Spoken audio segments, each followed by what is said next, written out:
ಪ್ರಜಾಧ್ವನಿ ಇದು ಪ್ರಜೆಗಳ ನಂಬಿಕೆಯ ಧ್ವನಿ. ಹುಲಿಗೆರೆ ಉತ್ಸವಕ್ಕೆ ಅದ್ದೂರಿ ಚಾಲನೆ. ಬೆಂಗಳೂರಿನ ಇನ್ಫೋಸಿಸ್ ಫೌಂಡೇಶನ್ ಹಾಗೂ ಭಾರತೀಯ ವಿದ್ಯಾಭವನ ಮತ್ತು ಸೋಮೇಶ್ವರ ಸೇವಾ ಟ್ರಸ್ಟ್ ವತಿಯಿಂದ ಶುಕ್ರವಾರ ಗದಗ ಜಿಲ್ಲೆ ಲಕ್ಷ್ಮೇಶ್ವರ ನಗರದ ಸೋಮೇಶ್ವರ ದೇವಸ್ಥಾನದಲ್ಲಿ ಹುಲಿಗೆರೆ ಉತ್ಸವಕ್ಕೆ ಚಾಲನೆ ನೀಡಲಾಯಿತು.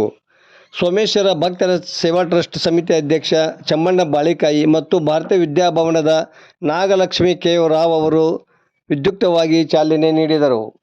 ಈ ಸಂದರ್ಭದಲ್ಲಿ ಮಾಜಿ ಶಾಸಕರಾದ J. Manasetra, J. S. Gaddadevaramath, ಡಾ. ಪಿ. ಡಿ. ತೋಟದ, ಡಾ. S. J. Tatti, C. G. Hiremath, Poornaji Karate, Geeta Manavi, Maladevi Dandargi, Suma Chotagal, Suresh Rachanaykar, Chennappa Jagali ಸೇರಿದಂತೆ ಮತ್ತಿತರರು ಇದ್ದರು.